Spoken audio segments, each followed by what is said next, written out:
Welcome to magnet brains. मैं हूं तुम्हारी वैदेही मैम और आज हम पढ़ने वाले हैं एमसीक्यू क्वेश्चंस। कौन से चैप्टर के? Chapter 6 molecular basis of inheritance.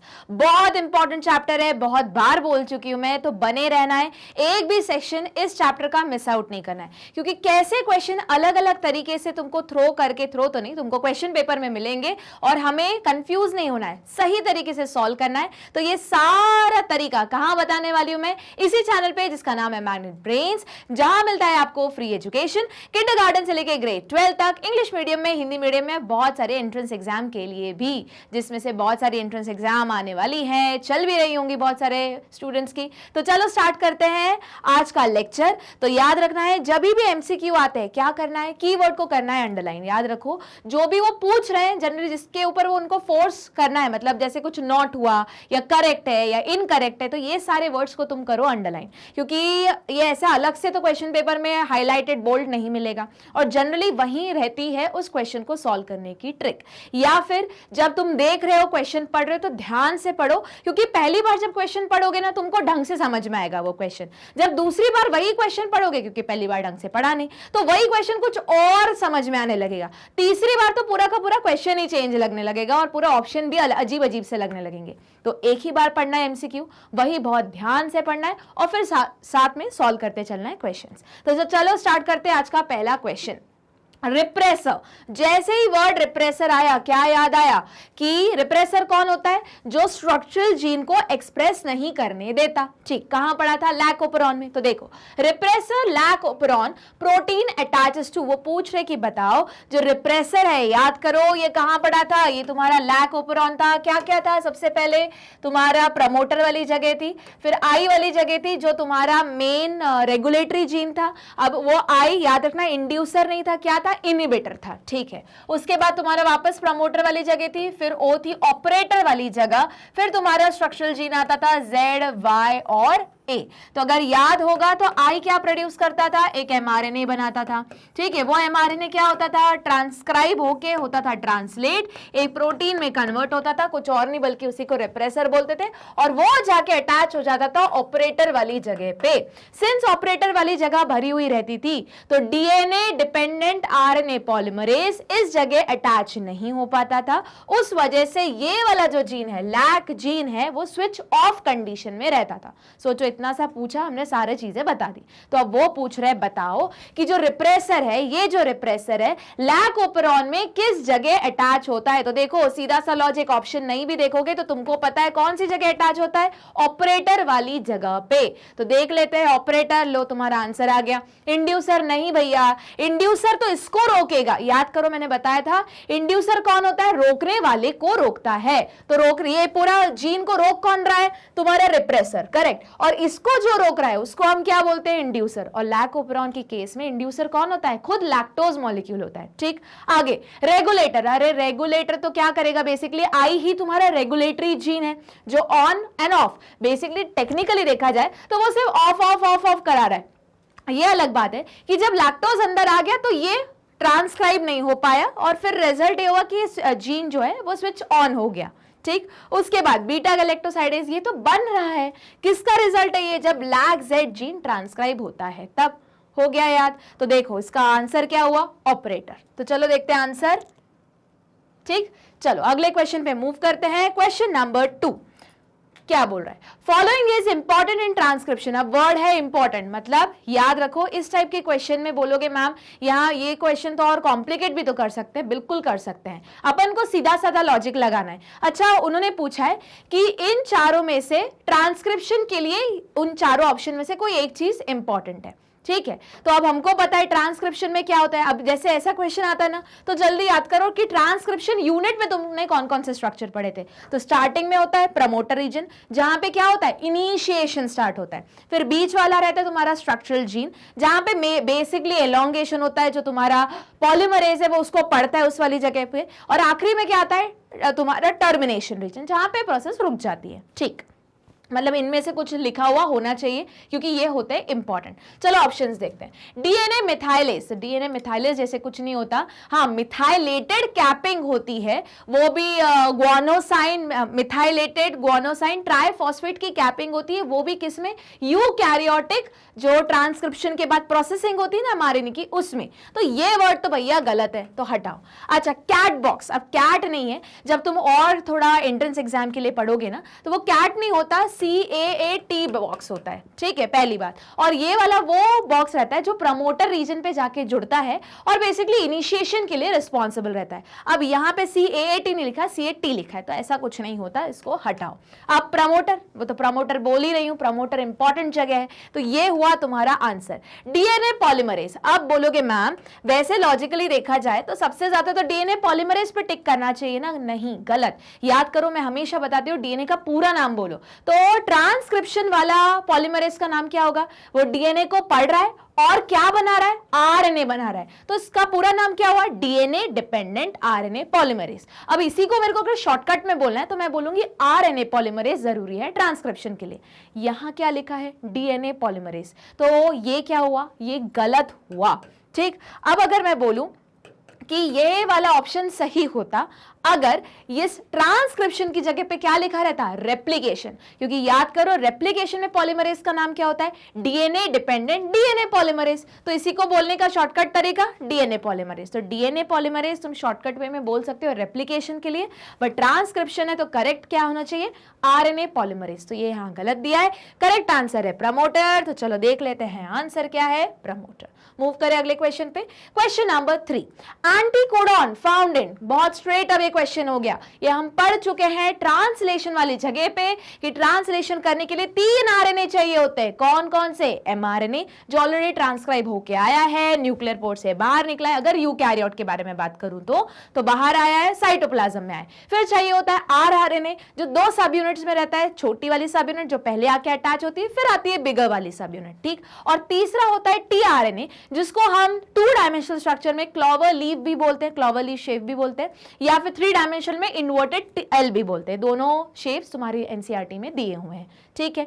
अब उसी में 2 साइट्स होती है, एक रहती है एंटीकोडॉन वाली, तो एंटीकोडॉन किसमें है, टीआरएनए में है, और दूसरी साइड कौन सी होती है, जहां पे अमीनो एसिड अटैच होता है। तो सबसे पहली स्टेप में तो टीआरएनए में अमीनो एसिड को एक्टिवेट करना पड़ता है या अटैच करवाना पड़ता है, उसी को हम क्या बोलते हैं, चार्जिंग ऑफ टीआरएनए। याद आया? तो देखो वो पूछ रहे हैं, सीधा सा क्वेश्चन है कि एंटीकोडॉन कहां मिलते हैं, एक ही जगह मिलते हैं जिसका नाम है टीआरएनए।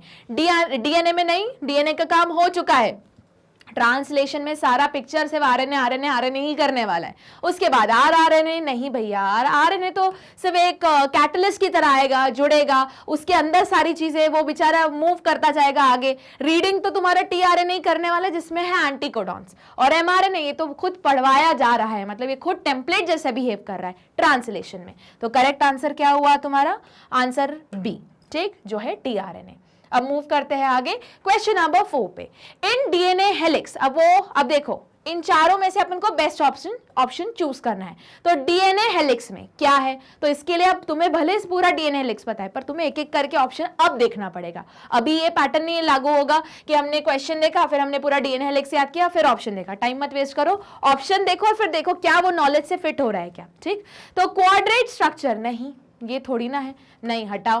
पोलैरिटी, अरे पोलैरिटी कैसी होती है, एंटी पैरेलल पोलैरिटी रहती है। अगर एक स्ट्रैंड की पोलैरिटी 5' रहेगी और दूसरे की 3' रहेगी, तो दूसरा वाला जो ऐसे जिगजैग में ऐसा नहीं बनाती हूँ, रुको इस टाइप से बनाते हो, है ना। ये डीएनए हुआ तुम्हारा बचपन वाला जैसे डीएनए बनाते हो, तो अगर एक 5' हुआ तो दूसरा कौन सा हुआ, 3', और दूसरा अगर ये हमारा हुआ 3' तो ये क्या हुआ, 5', ये नीचे आना चाहिए, ठीक है,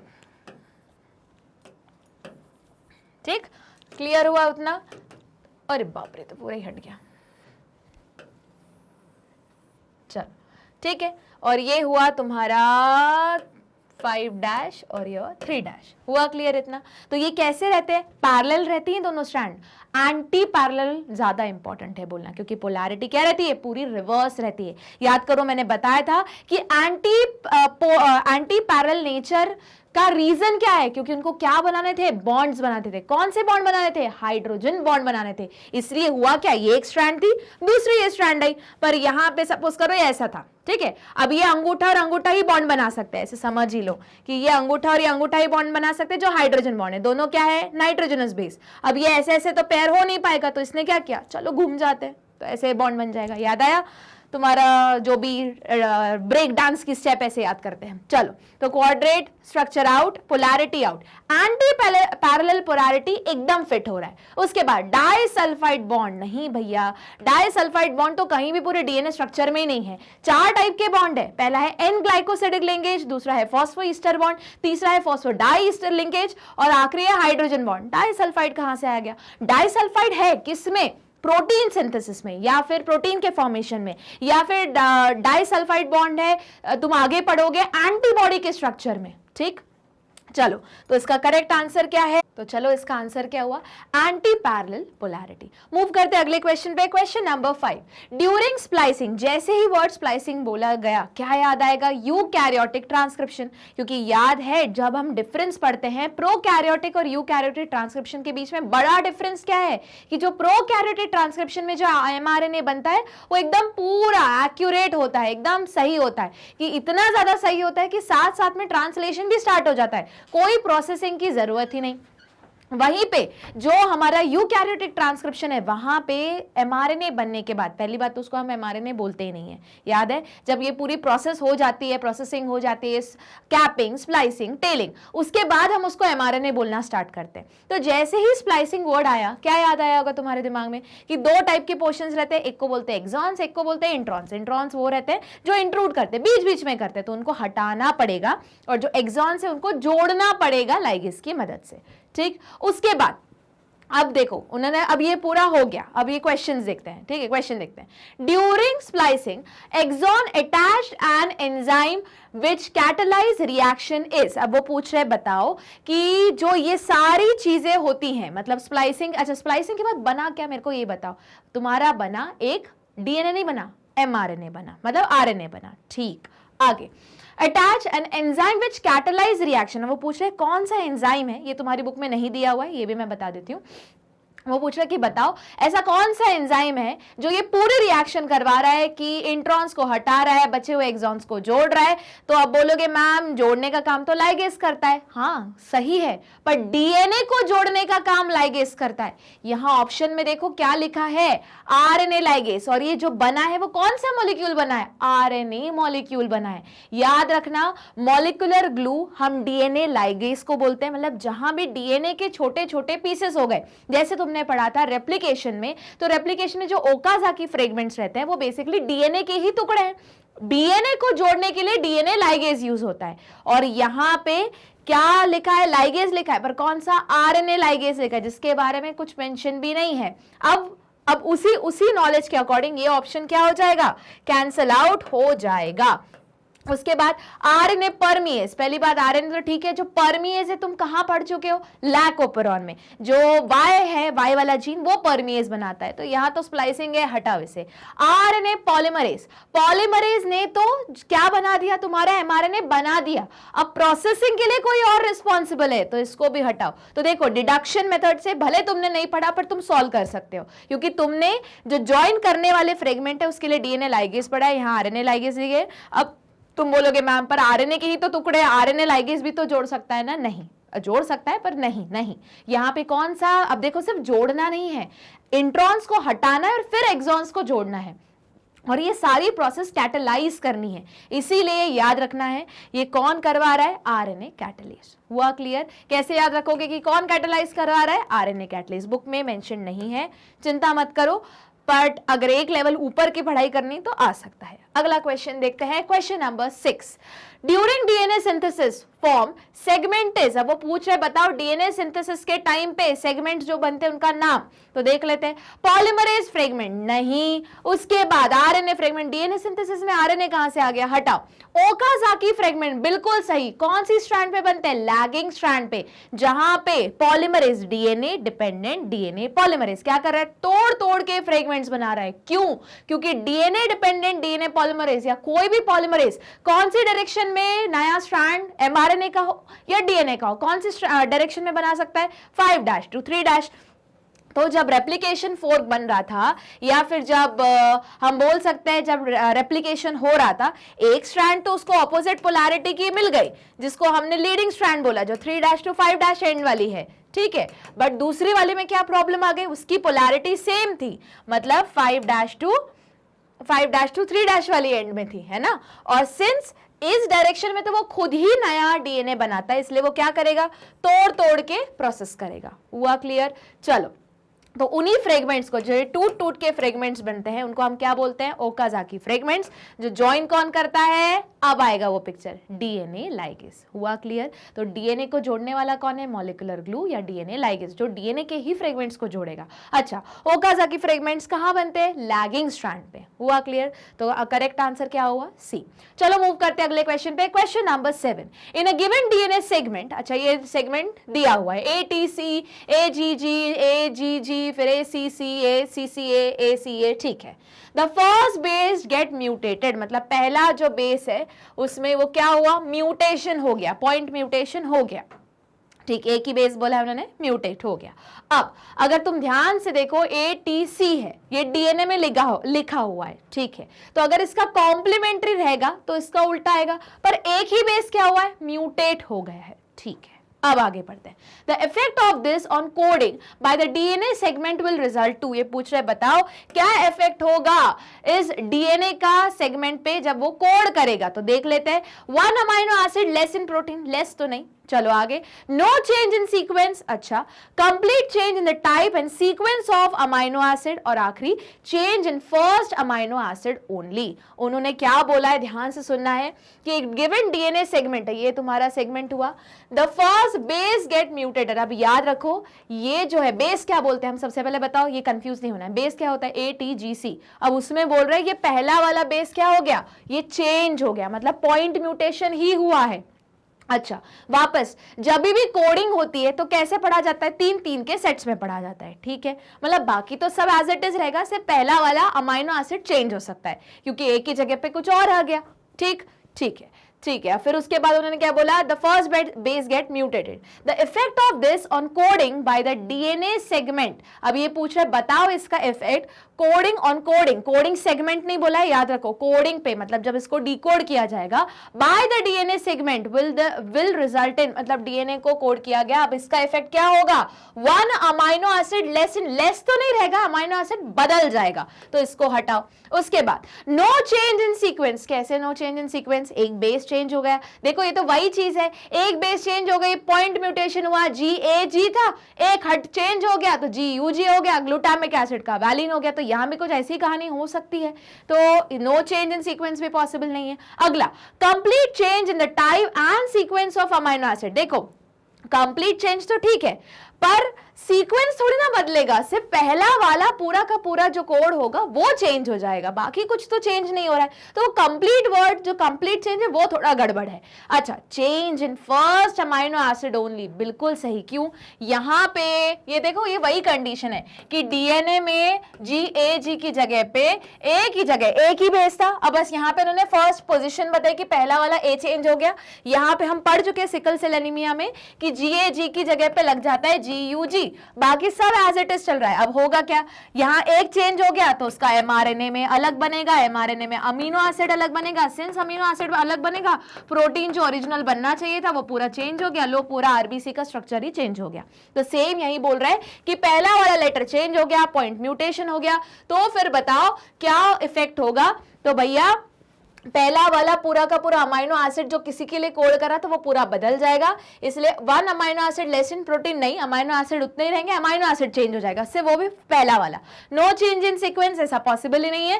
complete change in type and sequence of amino, sequence नहीं बदल रहा है, ये पूरा का पूरा वही सीक्वेंस रहेगा, सिर्फ पहला वाला चेंज हो जाएगा। अच्छा, एक और चीज, अगर यहाँ पे उन्होंने म्यूटेशन की जगह लिखा होता डिलीटेड या 1 मोर बेस इंसर्टेड, उस केस में पूरा का पूरा फ्रेम शिफ्ट म्यूटेशन होता, उस केस में अगर वो लिखा होता जो मैं बोल रही हूं कि म्यूटेशन की जगह पे क्या लिखा रहता है, इंसर्शन या डिलीशन, उस कंडीशन में ये थर्ड वाला ऑप्शन सही होता। क्यों? क्योंकि पूरा एक एक्स्ट्रा बेस आ गया, या तो जो था वो निकल गया। अब क्या होगा, ट्रिपलेट्स के फॉर्म में पढ़ते हैं 3-3 के सेट में, तो पूरा का पूरा फ्रेम शिफ्ट हो जाएगा। उस केस में सीक्वेंस ऑफ अमाइनो एसिड पूरा बदल जाता, पर यहां तो ऐसा कुछ हो नहीं रहा है। तो आंसर क्या आया तुम्हारा, change in first amino acid only. हुआ क्लियर? चलो देख लेते हैं ऑप्शन।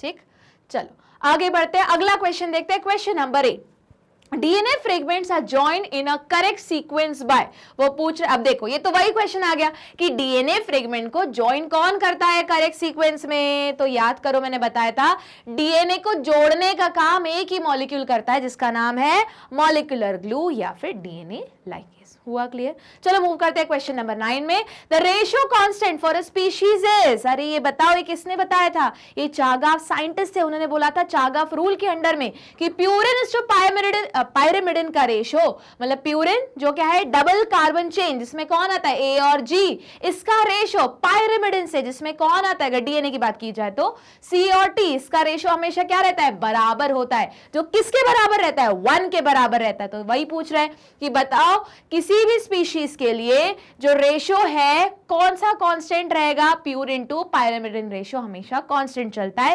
In case of. अब देखो, अब बोलोगे मैम ये जरूरी थोड़ी ना ये क्वेश्चन सही है। अब देखो जब क्वेश्चन एकदम ऐसा ओपन एंडेड दिया है ना, तो ये मान के चलो कि ये डबल स्ट्रैंडेड DNA को ही लेके बोल रहे हैं। अगर उनको मेंशन करना होता कि नहीं सिंगल स्ट्रैंड की कंडीशन में बताओ, तो वो यहाँ क्वेश्चन में मेंशन कर देते। ठीक, और ऐसा तुमने अलग से तो कोई रेशो पढ़ा नहीं कि सिंगल स्ट्रैंड में ऐसा होता है, पर डबल स्ट्रैंड का तुमने रेशो पढ़ा हुआ है। कौन सा, purine is to pyrimidine is equal to 1 and always same. तो तुम्हारा आंसर क्या आएगा, जहां A plus G upon C plus T, A और G क्या है, purine divided by pyrimidine is equal to 1। तो तुम्हारा करेक्ट आंसर क्या हुआ कि जो रेशो कांस्टेंट रहेगा, फिक्स रहेगा, सेम रहेगा, कौन बोलता है, चागाफ रूल।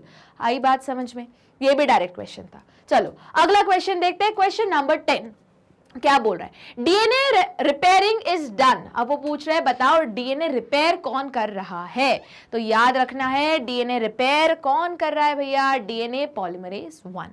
ठीक, अब ये कुछ चीजें अपन को याद रखनी है, ये तुम्हारी बुक में। अब तुम बोलोगे मैम पॉलीमरेज के बारे में तो हमने, अगर ध्यान से देखो पॉलीमरेज 1 और 2 यहाँ लिखा हुआ है, तुमने पॉलीमरेज वो भी कौन सा, डीएनए पॉलीमरेज नहीं, डीएनए डिपेंडेंट आरएनए पॉलीमरेज 1, 2 और 3 पढ़ा हुआ है, वो भी यूकैरियोटिक ट्रांसक्रिप्शन में। यहाँ पे वो रिपेयरिंग मतलब सीधा सीधा रेप्लिकेशन से रिलेट कर रहे हैं, तो वहां पे हम इन जनरल चलेंगे कि अगर हमने नहीं पढ़ा है तो हम किस पे मार्क करके आएंगे, डीएनए पॉलीमरेज 1। हुआ क्लियर? चलो अब यहाँ पे अगर एक और ऑप्शन होता नन तो फिर हम जाते, पर अब वही है ऑप्शन नहीं, हम ये नहीं बोल सकते क्वेश्चन गलत है, हमें क्या चूज करना है, इन्हीं में से मोस्ट अप्रोप्रिएट। देखो होगा क्या, बहुत बार जब तुम एमसीक्यू सॉल्व करोगे ना, तुमको लगेगा इस क्वेश्चन में 2 ऑप्शन दोनों सही है या फिर एक भी सही नहीं है। होता है बहुत बार एमसीक्यू को डिजाइन ही उस तरीके से किया जाता है, पर हमें उन 4 में से बेस्ट को चूज करना होता है। हुआ क्लियर? चलो मोस्ट अप्रोप्रिएट।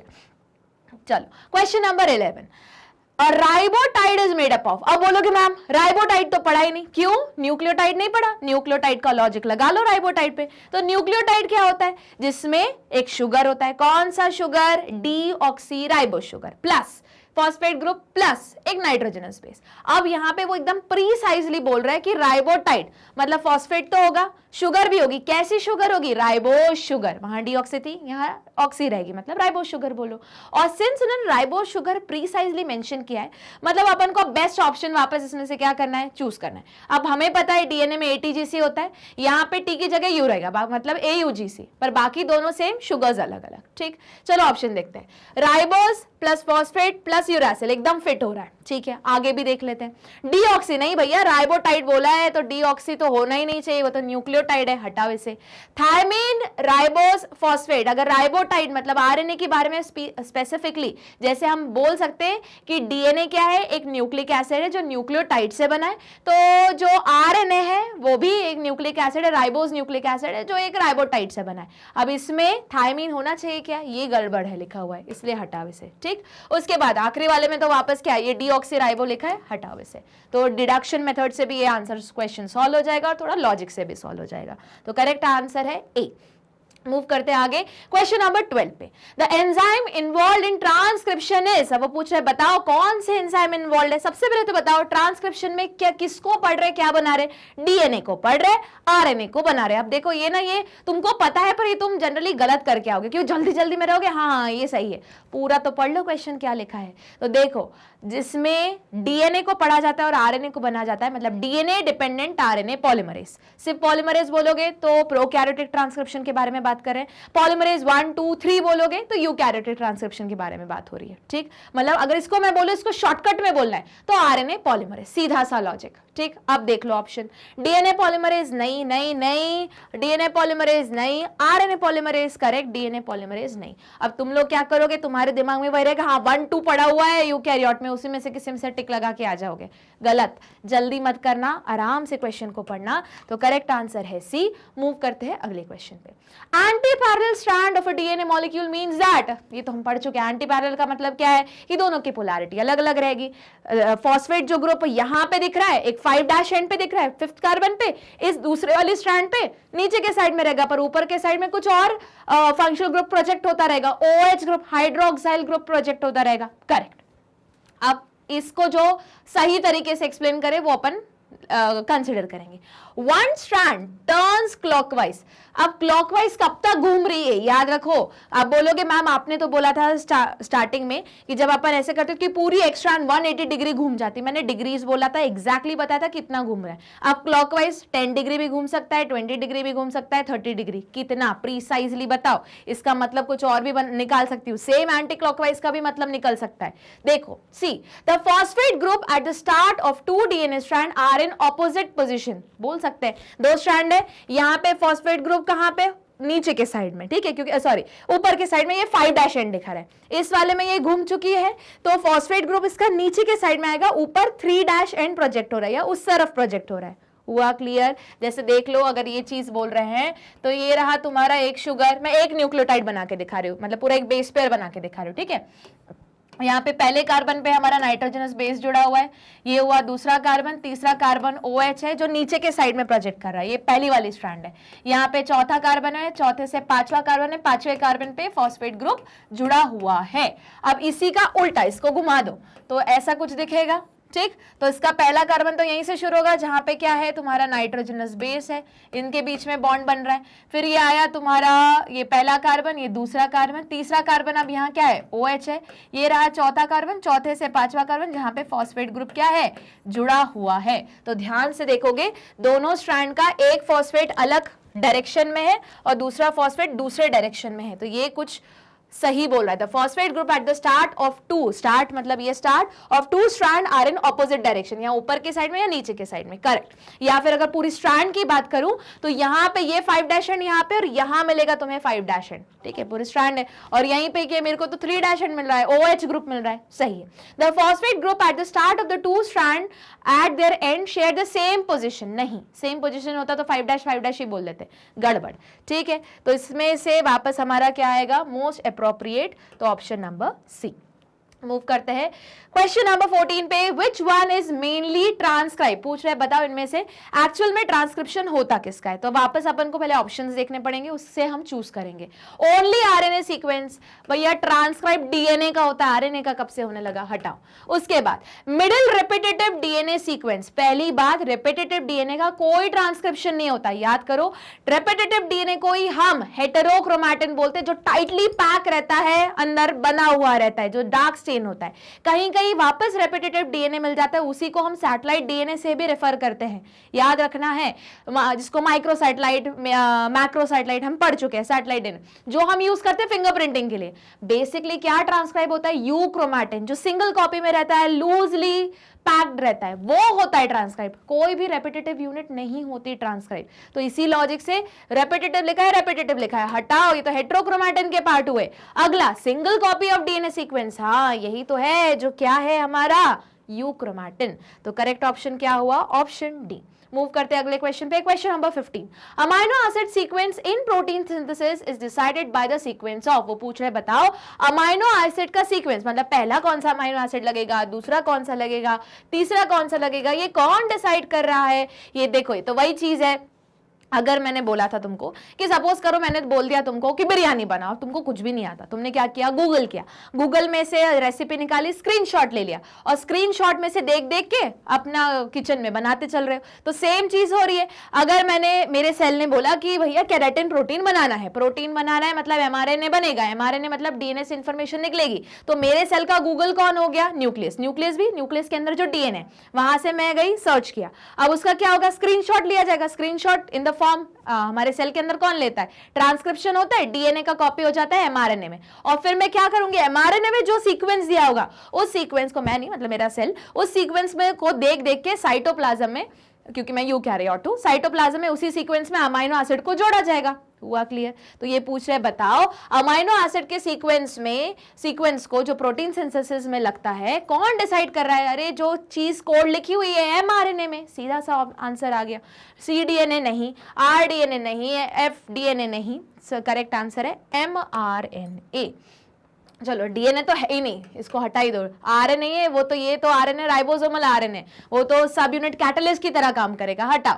अब ये तो है नहीं, करेक्ट आंसर क्या हुआ, एमआरएनए। और जो टीआरएनए वो तो सिर्फ रीडिंग करेगा, एंटीकोडॉन रहता है उस पर और वो पढ़ता है, वो याद है मैंने बताया था, वो पढ़ता है। अच्छा क्या लिखा है यहाँ पे, एयूजी लगा है, एयूजी मतलब यहाँ क्या लगना है, मीथियोनिन लगा है। चलो टीआरएनए निकल गया, फिर अगला टीआरएनए आया एडाप्टर मॉलिक्यूल के अंदर, है ना, जो एडाप्टर है, फिर उसने अटैच किया, अच्छा ये लगवाना है मतलब ऊपर अमाइनो एसिड आएगा, चलो उसको पेप्टाइड बॉन्ड बनाओ, शिफ्ट करो। कुछ याद आया क्या?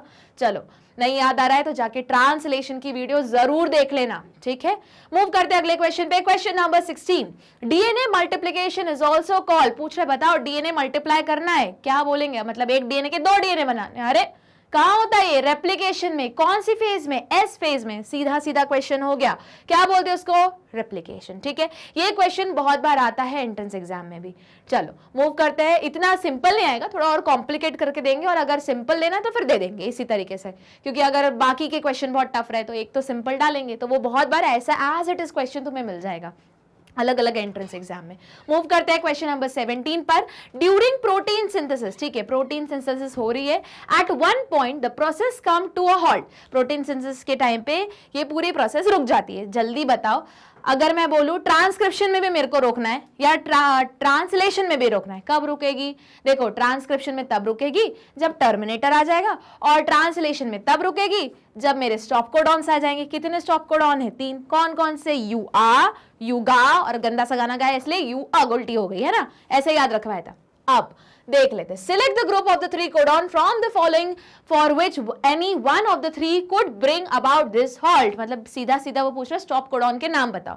तो देख लो भैया, यू आ होना चाहिए, यू गा नहीं है, यू आ है, ये रहा, तुम आओ तुम गाना गाओ, यू गा, और यू आ ये रहा, ठीक। तो करेक्ट ऑप्शन है तुम्हारा option number B.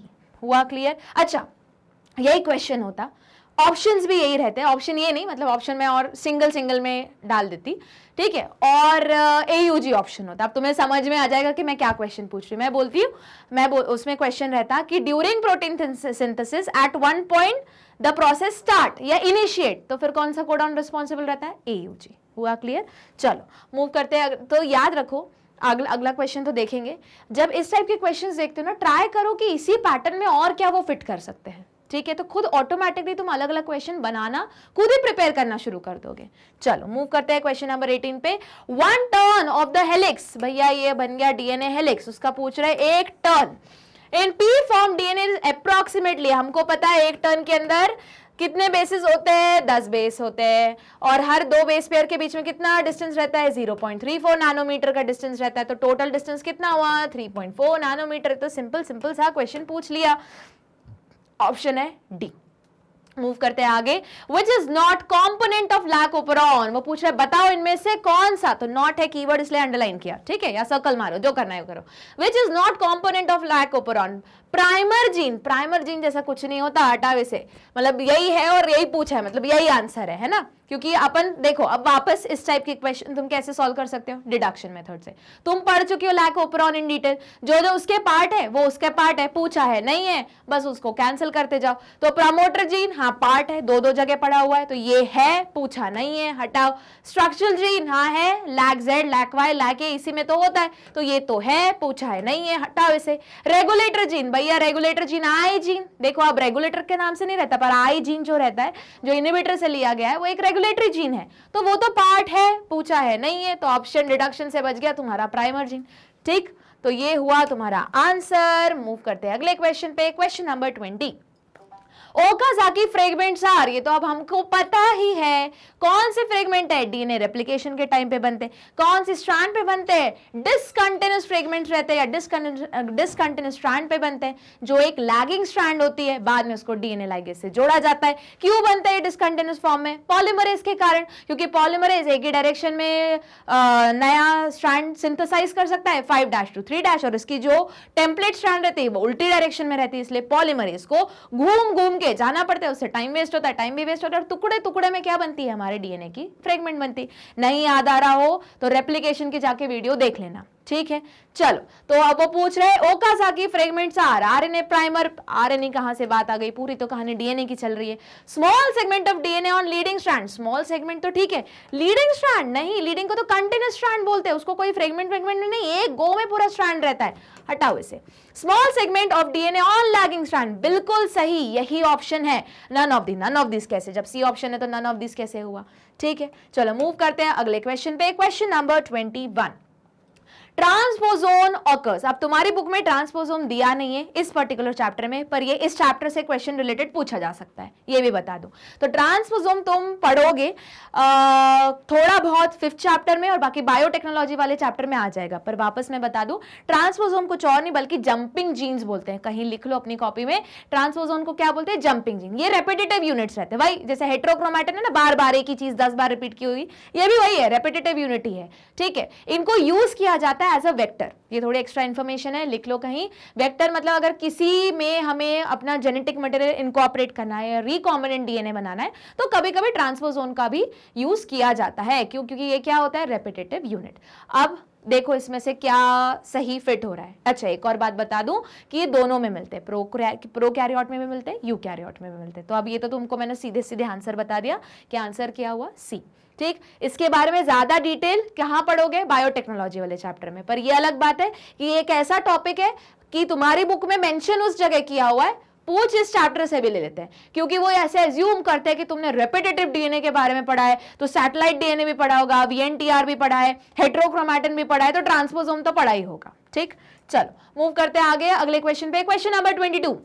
One of these is not prepared directly from DNA, वो पूछ रहे हैं इनमें से कौन सा डायरेक्टली डीएनए से नहीं बनाया जाता। तो हमें पता है डीएनए से डीएनए बनता है, डीएनए से आरएनए बनता है, तीनों आरएनए बनते हैं, टीआरएनए, एमआरएनए, उसके बाद आरआरएनए। सिर्फ क्या नहीं बनता, प्रोटीन, क्योंकि आरएनए से फिर प्रोटीन बनता है।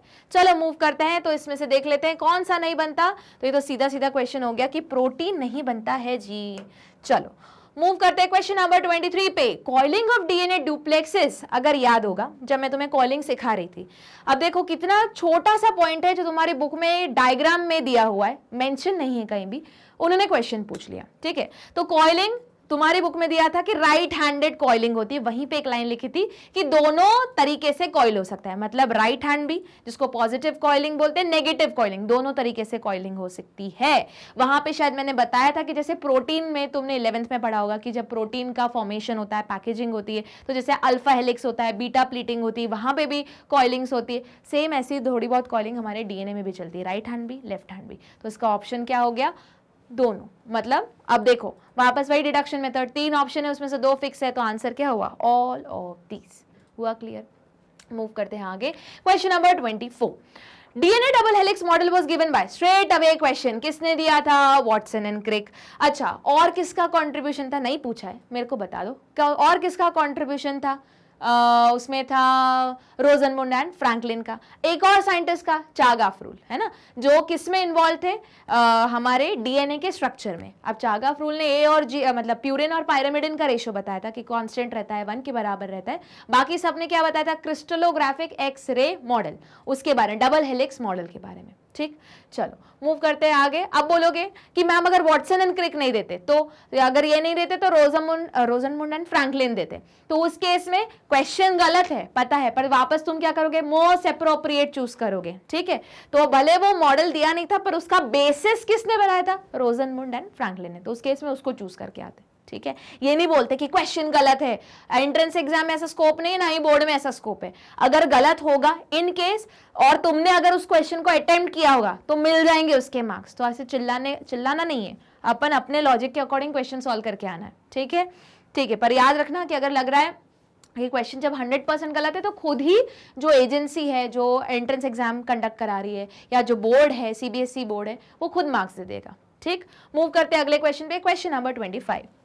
चलो देखते हैं अगला क्वेश्चन क्या बोल रहा है। इन प्रोकैरियोटिक ट्रांसलेशन, याद करो प्रोकैरियोटिक ट्रांसलेशन तो साइटोप्लाज्म में ही हो जाता है, कंपार्टमेंट तो है नहीं, ट्रांसलेशन हो रहा है, ट्रांसक्रिप्शन हो रहा है, बहुत बार ट्रांसलेशन भी स्टार्ट हो गया। ठीक, आगे जीटीपी मॉलिक्यूल रिक्वायर्ड इन, वो पूछ रहे बताओ जीटीपी मॉलिक्यूल क्यों चाहिए, तो भैया इसका लॉजिक देख लेते हैं। Formation of formyl methyl tRNA नहीं, joining of 30S sub unit of ribosome with mRNA. अब बोलोगे मैम ये क्वेश्चन सॉल्व कैसे करें, मैं बताती हूँ, एक ट्रिक है, जल्दी बताओ। राइबोसोम प्रोकैरियोट्स में कैसे मिलते हैं, तो बोलोगे मैम 70S के मिलते हैं, बहुत बढ़िया। सब यूनिट्स बताओ उसके, तो मैम 50S और 30S, मतलब इतना कंफर्म हो गया 30S जहां लिखा है वो अपना ऑप्शन हो सकता है, इसको डिडक्शन मेथड बोल रही हूँ। तो देखो, और हमेशा छोटा सब यूनिट ही अटैच होता है। याद करो हम ट्रांसलेशन में पढ़ चुके हैं कि जो छोटा सब यूनिट होता है राइबोसोम को, उसको ही एमआरएनए में अटैच करने में और टीआरएनए जो अटैच करने में उसमें एनर्जी लगती है, और जीटीपी क्या है, एक एनर्जी करेंसी है। ठीक, तो अब देख लेते हैं। Formation of formyl methyl tRNA नहीं, joining of 30S sub unit of ribosome with mRNA, mRNA क्या होता है हटाओ, जॉइनिंग ऑफ 30S एमआरएनए बिल्कुल सही, ऑन फॉर्माइल मिथाइलेटेड टीआरएनए बिल्कुल सही, अमीनो एसाइलेशन या चार्जिंग ऑफ टीआरएनए के लिए भी क्या चाहिए होता है, एनर्जी। वो टीआरएनए आया, अटैच कहां हुआ, एमआरएनए पे, साथ में कौन अटैच है, स्मॉलर सब यूनिट, प्रोकैरियोट है तो स्मॉलर सब यूनिट का नाम क्या होगा, 30S। हुआ क्लियर, तो ये वाला आंसर एकदम फिट बैठ रहा है। आगे जॉइनिंग ऑफ 50S सब unit of ribosome with initiation complex, ये तो खुद ही ऐड हो जाता है, नहीं, तो करेक्ट आंसर क्या हुआ, ऑप्शन नंबर सी। मूव करते हैं अगले क्वेश्चन पे, question number 26। DNA transcription if nucleotide sequence of DNA strand, मतलब वो बोले डीएनए ट्रांसक्रिप्शन में, ठीक है आगे पढ़ लेते हैं। अगर न्यूक्लियोटाइड सीक्वेंस है डीएनए स्ट्रैंड पर that is been coded as ATACG, then the nucleotide sequence in mRNA would be, तो सीधा सीधा क्वेश्चन हो गया, सीधा सा लॉजिक पूछ रहे हैं कि डीएनए पे ATACG लिखा हुआ है, एमआरएनए में क्या फॉर्म होगा, तो हमको पता है एक ही जगह क्या आता है, टी आता है, पर कहां बनाना है, आरएनए में, तो एक ही जगह क्या आ जाएगा, यू आ जाएगा। देख लो भैया, डिडक्शन मेथड लगा लो, यहाँ यू लगा है, होल्ड करके रखो, यहाँ टी है गलत, टी है गलत, ये भी हो सकता है, फिर टी की जगह क्या आएगा, वापस ए आएगा, ये तो होता ही है, ए दोनों में लगा हुआ है, ए की जगह क्या आएगा, टी नहीं आएगा क्योंकि टी तो डीएनए में होता है, आरएनए में वापस क्या आ जाएगा, यू आ जाएगा, मतलब UAU ऐसा कुछ ऑप्शन होना चाहिए, ये रहा आंसर। ठीक, बाकी का तो क्वेश्चन सॉल्व भी नहीं किया, फिर भी आंसर तुम्हारा आ गया। हुआ क्लियर, ये इस टाइप के क्वेश्चन टाइम बचाते हैं, मैंने बताया था ना, एमसीक्यू में तुम्हारे मल्टीपल चॉइस क्वेश्चंस हो गए, मतलब जो कॉम्बिनेशन में रहते हैं 2 and 3 are correct, 1 and 2 are correct, या मैच द फॉलोइंग, बहुत टाइम बचाते हैं, अच्छे क्वेश्चंस होते हैं। चलो मूव करते हैं क्वेश्चन नंबर 27 पे। इन mRNA how many nucleotide sequence code for amino acid, तो हम पढ़ चुके हैं, न्यूक्लियोटाइड कितने में हम पढ़ते हैं, 3 के सेट में पढ़ते हैं, ट्रिपलेट होता है और एक ट्रिपलेट कोड करता है एक अमीनो एसिड के लिए, सीधा सा क्वेश्चन हो गया 3। मूव करते हैं अगला question. RNA from which has clover leaf model, देखो ये तो स्टार्टिंग के लेक्चर में कहीं तो मैं डिस्कस कर रही थी तो हमने बोल दिया था कि जो टीआरएनए है वो 2D में क्लोवर लीफ शेप देता है, 3 डायमेंशनल स्ट्रक्चर में इन्वर्टेड एल बोलते हैं, सीधा सा क्वेश्चन हो गया, आंसर आ गया तुम्हारा टीआरएनए। चलो मूव करते हैं अगले क्वेश्चन पे, और आखिरी क्वेश्चन इस वीडियो का, इस लेक्चर का। Nitrogenous base present in DNA are, बहुत सिंपल, बीच बीच में उन्होंने अच्छे क्वेश्चंस पूछे, थोड़ा ट्रिकी थे, लॉजिकल लगाने वाले थे, ये तो सीधा सीधा क्वेश्चन पूछ रहे, बताओ डीएनए में कौन कौन से नाइट्रोजनस बेस है, तो 10 बार तो चिल्ला के बोल चुके हैं, ATGC, देख लो भैया, ए एडेनिन, टी थायमिन, जी गुआनिन, साइटोसिन, पहला ही ऑप्शन सही है, क्योंकि अगर ध्यान से देखो यूरासिल यूरासिल यूरासिल किसका पार्ट होता है, तुम्हारे आरएनए का, तो उस वजह से तुम्हारा आंसर क्या हुआ, ए। और यहाँ पे तुम्हारा लेक्चर होता है खत्म, एमसीक्यू हुए खत्म इस पर्टिकुलर चैप्टर के। कुछ एमसीक्यूज बहुत अच्छे थे और जो लेवल जो क्वेश्चंस वो पूछे गए थे, मान के चलो एंट्रेंस एग्जाम और अगर बोर्ड को अपना लेवल टफ बनाना है तो उस टाइप के एमसीक्यूज आएंगे। अभी खैर क्लियर नहीं है कि किस टाइप का पेपर फॉर्मेट आएगा, कुछ कुछ ओवरव्यू दे चुका है, पर हमें पता है एंड मोमेंट पे कुछ भी चेंज हो जाता है, तो हमको हर तरीके से प्रिपेयर रहना है, ठीक है। और अच्छे क्वेश्चन इसलिए थे क्योंकि वाइवा में भी पूछे जा सकते हैं, ठीक है। तो यहां तक था आज का लेक्चर। तो क्या करना है, वेबसाइट पे जाओगे www.magnetbrains.com टाइप करोगे, जैसे ही एंटर करोगे ये होम पेज आएगा, क्लास सिलेक्ट करोगे, उसके बाद सब्जेक्ट सिलेक्ट करोगे, फिर लेक्चर का नंबर सिलेक्ट करोगे और सुनते चलोगे। सिर्फ सुनना नहीं है, याद भी करना है और लाइक शेयर सब्सक्राइब करना नहीं भूलना है। मैं लेके आऊंगी अगली क्लास में नए टॉपिक नए वीडियो के साथ, तब तक मेरे साथ बने रहना है और मैग्नेट ब्रेन्स के साथ बने रहना है। मिलते हैं हम अगली क्लास में।